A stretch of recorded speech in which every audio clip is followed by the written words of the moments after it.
Rabotai. Parashat Shemot this week, so we're going to speak of the laws of names, naming our children, B'ezrat Hashem. The Gemara Masechet Brachot says the names affect the person, just like it can determine a person's mazal, it can determine how long a person lives, the type of person he's going to be. As the Midrash says by the spies, the Meraglim, that each of their names is what's caused them, in order to make the sin of Meraglim, their name had a big effect. And the Midrash explains how each of their names made them to who they are. So therefore a person has to know that the name of a person is a tremendous thing. It's the Rizal writes, when the parents name their children, there's a little bit of Ruach HaKodesh they have when they name their children. It's not for no reason the person gets a name that he gets, and it's very specific because the name and the soul of the person is very connected. So the person has to make sure to give a proper name to his son. For example, the Poskim write, a person shouldn't give a name of a Rasha to his son, or the Sefer Haridim writes, that Yehuda Hasid writes, the person shouldn't name a child after somebody who passed away young, Chas Shalom, because maybe that also will cause the person to pass away young. Who knows, maybe the name is what caused that person to pass away young. So therefore you see that the name is very important.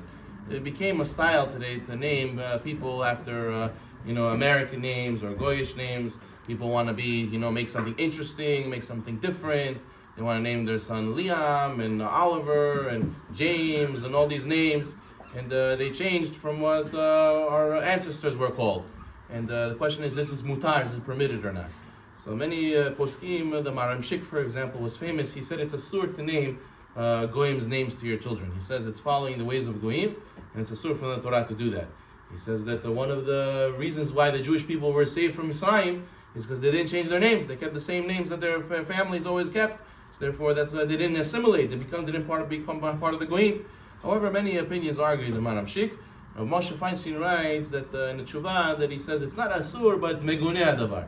It's not the most right thing to do. You can't say it's asur, but it's not the most proper thing to do to name your children after Goyim's names. Like we said, the name of a person changes tremendously the neshama. So if a person has a name like Yitzhak and they call him Isaac, so that's a translation of the Hebrew name. So it's not so different. But to completely call him a different name, that is best to be avoided. There's so many Jewish names to name, so many beautiful names in Torah to name. Why not give a beautiful name from the Torah? The Mabit, interestingly, he says you shouldn't name names from before Avram Avinu.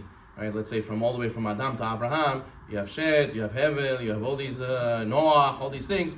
He says it's better not to name. It's better to name only people from after the Torah, after the Jewish people were created, and after that, and the people who kept mitzvot. But before Abraham Avinu, it's better not to name those names. There are opinions who argue, but you should know there is such an opinion. So if a person who wants to name a name, there's a tremendous amount of names. It's all about picking a good Jewish name. There's a story with the father who sent the son to college. And the son went to college. His father always used to give him money. So then one day the son says to Abba, Abba, I came home for the weekend. You didn't give me any money. He says, I asked you. You promised me you're going to put tefillin every day. He says, yeah, Abba, I put tefillin. He says, no, you're a liar. You don't put tefillin. He says, what are you saying, Abba? I put tefillin every day. He says, you're a liar. I know you're a liar, because if you would open the tefillin bag, you would see the money was over there. So therefore you see that a person, a lot of times we ask Hashem, where's the bracha? Where's my parnasa? Where's my tzlacha? Where's my nahat from my life?